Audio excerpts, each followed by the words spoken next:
Hello and welcome to Eye Catchers, a final look at the 2013 NAB AFL Under-18 Championships. My name is Callum Toomey. I'm joined, as always, by the AFL's National Talent Manager, Kevin Sheehan, and the AFL's Academy's Development Manager, Mick Ablett. Guys, we're here for the last time. The Championships is over. What do we make of it, Kev? Oh, fantastic 7 weeks of footy, and well done to South Australia. Ultimately the winners for the first time in 18 years, and then in Division 2, of course, Tassie. They've won 5 of the last 10 years, so they're the benchmark at that level. Absolutely. Now let's take a look. We haven't been back since round 3, so a couple of rounds have been happening since we last joined you. Here are the results. Round 4 started at Simmons Stadium. Vic Country defeated by Western Australia by 3 points. Vic Metro the same by South Australia, 3 points there. Northern Territory weren't good enough against Tasmania. Tasmania 118 points, the winners there, and Queensland got the goods over New South Wales ACT, 9 points. Flick on to round 5. South Australia were too good for Western Australia to claim the championships, 10-point winners there. Vic Country weren't good enough against Vic Metro. Vic Metro winners by 19 points. Queensland, again, snatched a quick victory over the line there. Northern Territory, 3-point winners. And the final game of the championships, New South Wales ACT, too good for Tasmania by 18 points. Guys, we're all waiting for the All-Australian team. We've got it exclusively here on Eye Catchers, and Eye Catchers exclusive. Let's go through the team, starting from the back line. It's just a group of 6 defenders. Kev, do you want to take us through the first 3? The first is from Vic Country, and his name is Zach Jones, brother to Nathan Jones, and he had a fantastic championship. He won the most valuable player for Vic Country. We loved his hard edge defending, and he's a guy that provided some great run as well. Joining him in the last line is Darcy Gardner, the big-bodied defender, also from the Vic Country. He's a boy from the Geelong Falcons.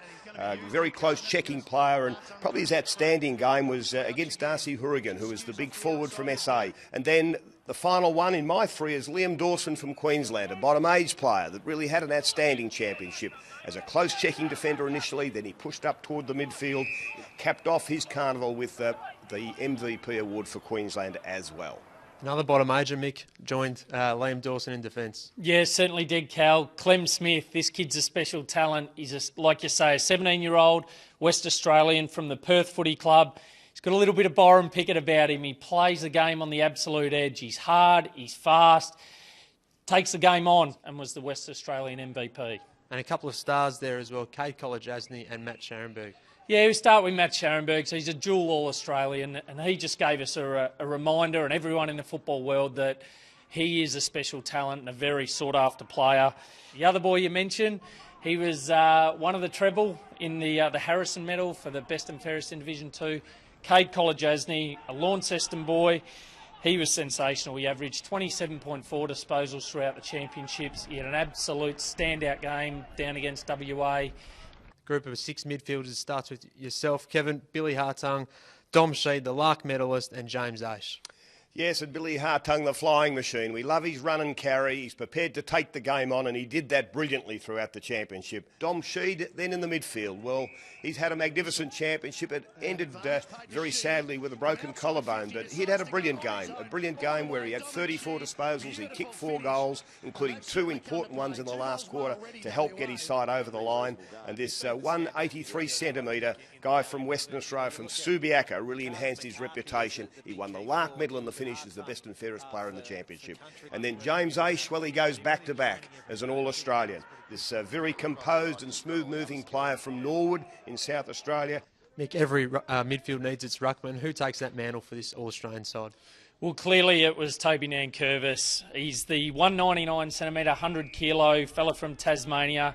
Geez, we talk about eye catchers on this show and guys that put their stamp on the championships. He definitely did that. He averaged 21.4 disposals, 8.4 marks and 18 hit-outs across the championships.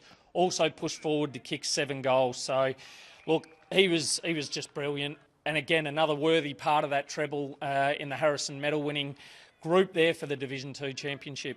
Absolutely, and a couple of premium midfielders to join him as well. Yeah, certainly is. Luke Dunstan, he's a 185-centimetre, 83-kilo, medium mid from Woodville, West Torrens. His form across the championships was outstanding, not only in his football but in his leadership. When it counted, he was there, stood up. The other kid we've certainly spoken plenty about, Josh Kelly. He's got a little bit of Scott Pendlebury about him, Josh. He uses the footy on either side. He's from Vic Metro, Sandringham Dragons. averaged 27 disposals, and he was the joint winner of the Ben Mitchell Medal along with Lloyd Perris earlier in the week for the best players through the AIS AFL Academy. So great way for Josh to finish the championships. Move on to the forwards. The group of 6 is here.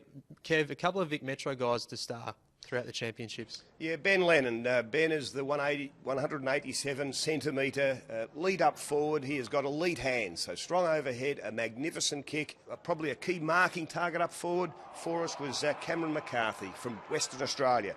Again, a boy that ended with an injury, but gee, he'd made his mark throughout the championship. He took some great marks, and none better than that one in the dying seconds of the game against the Victorians down there at Simmons Stadium. He kicked that goal after the siren to win the game. And then on the other flank, we've put in Jack Billings. And again, he goes back-to-back as an All-Australian.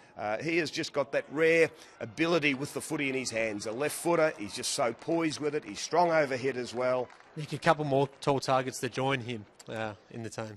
Yeah, certainly. Look, the obvious one's Thomas Boyd. He's the big fella, the 199 centimetre, 102 kilo, power forward from the Vic Metro.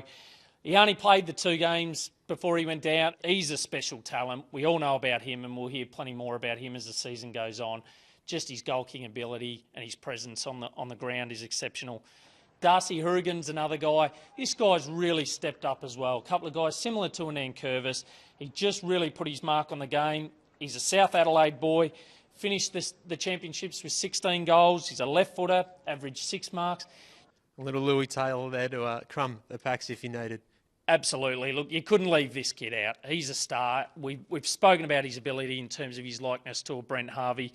He averaged 24.7 disposals at 78.4% efficiency. So just his enthusiasm, the way can break a game of footy open, it's infectious in a group and certainly creates a lot of nerves around opposition midfield.